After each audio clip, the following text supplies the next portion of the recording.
Welcome to the Thrive in Fashion podcast, where we explore the role of the fashion buyer, the knowledge and skill sets required for success, and the impact of the role in your retail business. In each episode, you will learn about industry best practice and how the buyer's role is evolving in this ever-changing, fast-paced industry. And now, here is your host, a fashion industry expert with over 20 years of experience, Elisabeth Mac Hale. Every stage of fashion buying or product development is about your customer and keeping them front of mind. The process of range building and developing new collections provides an opportunity every season to surprise and engage your customer and at the same time, potentially attract new ones. Hello and welcome to this episode. My name is Elisabeth Mac Hale, and this show is all about fashion buying and merchandising. I'm sharing my insight, learning and experience from working in the fashion industry for over 25 years. And I hope it helps you in your fashion buying career. From a buyer's perspective, if you are as excited about the product at the initial concept stage and right through to when you get your production samples, it's also a good sign that your customer may also be ready and excited to see it in your stores. I love the development process, and not just the design and creative part, but also planning the financial sales targets and numbers that you expect to achieve. The range development stage is the time to introduce new pieces or products that you anticipate might be well received by your customers and potentially be the next big thing. Planning for a new season can be optimistic and exciting, particularly when you're changing seasons. And of course, to successfully execute your plans, you need to have a strong and reliable supply base who are as invested in the product's success as you are.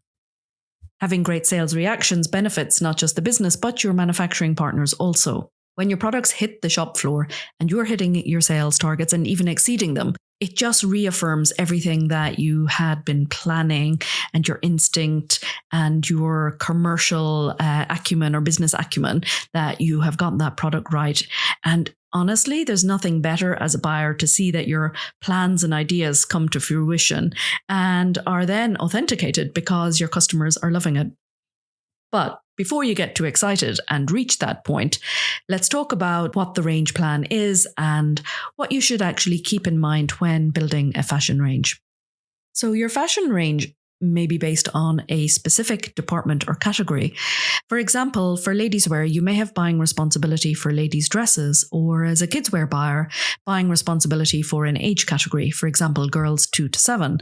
And within that, there are multiple categories like t-shirts, dresses, pants, sweat tops. In the homewares department, you could be responsible for bedroom or bathroom or kitchen categories, or you may have to plan a seasonal range that extends across multiple categories like apparel, footwear, and accessories if you're buying for a ladies' wear boutique, for example. From the initial concepts until the final product, there are several stages in building the fashion collection. And the stages help to organize the processes effectively to help avoid or mitigate errors or reworking of styles and even to avoid delays to the launch schedule. Believe me, things can go wrong, no matter how much you plan. But if you know how to manage it effectively, you can ensure that you're keeping track of your deadlines. As a fashion buyer, you will generally work alongside a merch team to create the plans for the ranges. This will include looking at the financial metrics, logistic plans to ensure that you're working within the constraint of the buying budget. At a later stage, you'll also work with the marketing department to plan the seasonal campaigns, in-store launches, and of course the VM team, visual merchandising team in stores to see how that product is going to be placed and organized within the store. The first step in planning your fashion range is to know and understand your customer. And as a buyer, you're not buying for your own personal taste, no matter how great you are at selecting clothes for yourself or your friends. Purchasing products on behalf of the business in order to make products for a specific customer that's going to come into the store and want to pay for these is a completely different thing. Knowing your customer will really help you to determine what type of clothing to include in the collection. For example, if your customer is in an age range of 18 to 35, maybe they won't be interested in certain styles or shapes that might appeal to an older customer. Number 2, do your research. And once you know who that customer is, it's time to do the research and understand what the current trends are, what is popular in the market, what are other designers doing perhaps, what are other brands doing, because they are going to be competing with you. Familiarizing yourself with the current trends will also help you to plan your range accordingly. Number 3, identify trends and create a mood board. A mood board is more than a board of pretty pictures. It's a great way to visualize and organize your thoughts and ideas. And it's one of my favorite parts of the season. Creating that mood board each season for the trends that you're considering should include images of clothing, colors, fabrics, anything really that inspires you. It is a really helpful reference as you start to design or build your collection. But a word of warning, choose your pictures or images carefully or wisely. Make sure that they actually mean something. And a really good test for creating a strong visual mood board is that somebody else can look at it and you don't have to explain what your direction or feeling was or what the mood was when you chose those pictures. Your pictures should essentially speak 1,000 words. Once your concept is established, it's time to work on the style and product ideas. Working with a designer to sketch out the designs, keeping in mind the overall aesthetic, is really important to be able to convert your ideas into something that will have to be more commercial. Here you need to pay attention to the details, the fit, the silhouette, and any embellishments that you're going to be applying to the garments. Once you've finalized the designs, you also need to think about fabrics, considering the type of fabric, for example, the amount of stretch or the weight, and the color. You need to keep in mind who your customer will be and think about fabrics that will flatter your customer's figure and work well with the design. The range plan is actually created at the same time as you're developing these concepts and designs. And the spreadsheet is where the real work in ensuring a commercial plan comes together. This will tend to get redrafted and updated many times. It's an ongoing process, and this sheet will contain all the details about each style that you're planning, from the description to the materials, the suppliers and pricing and quantity information. You may have styles that will overlap from season to season, and these should also be included in this plan. Sales analysis from previous season will influence the development of your new plan. Pricing is also an important consideration when you're planning your fashion range. You need to establish the retail price points, as your styles should fit into these price points. You have to, of course, factor in the cost of materials, labor, and profit margins to determine the right retail prices that offer quality and value for money that your customer is expecting. While your financial plan is in work, it will also be time to send out your tech sheets and to start costing your samples. The process of costing and sampling with your suppliers can take time, and you also need to negotiate with your suppliers and plan your production and delivery schedule. Actually, it will start to happen when you're developing your samples, so you should have your target launch dates in mind. Phasing your plan is practical for both you and your supplier and the business, because you don't need the full season range delivered all at once. So once you know and have worked out which items will come in, which phase, you can work backwards and prioritize the deliveries and agree a timeline with your suppliers. So you know when to make or finalize decisions to confirm a particular order so that it will be produced and shipped on time.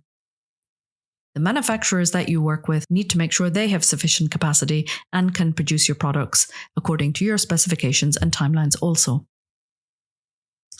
Next, make sure that everyone understands the critical path and agrees to the timelines, the approval methods, and how you will communicate during the process. Once you have agreement on all of these things, if delays occur or run behind, you can take corrective action and make decisions where possible and appropriate to do so. Large-scale retail businesses require a lot of collaboration across different departments to plan out the seasonal campaigns, particularly for marketing, what the content and promotions that will be, to ensure that these fit with internal and external events and timelines. Once all of this is done and your range starts to hit the shop floor, it's time to start evaluating the product performance. What is working well, what may not be selling as planned, what can be improved.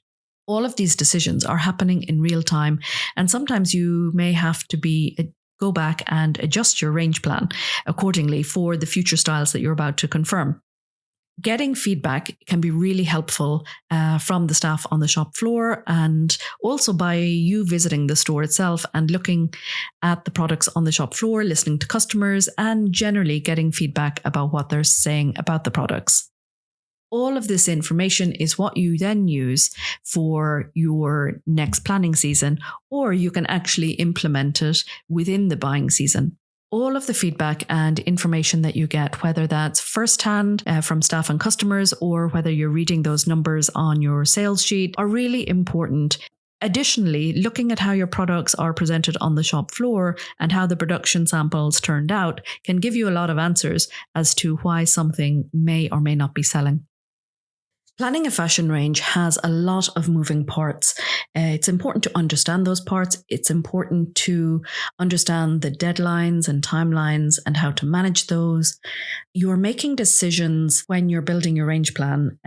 You're making decisions every day that are going to have an impact in 1 month or 3 months or 6 months' time. And those decisions have to be correct or pretty accurate. A lot of the time, it's down to how good your communication skills are and your organization skills, and of course the team with which you are working with. Everyone has a part to play in bringing a range or your ideas and concepts to fruition and reaching the sales floor and converting all of those ideas. A lot of it is down to how good your communication skills are, your organization skills, and of course the team that you're working with.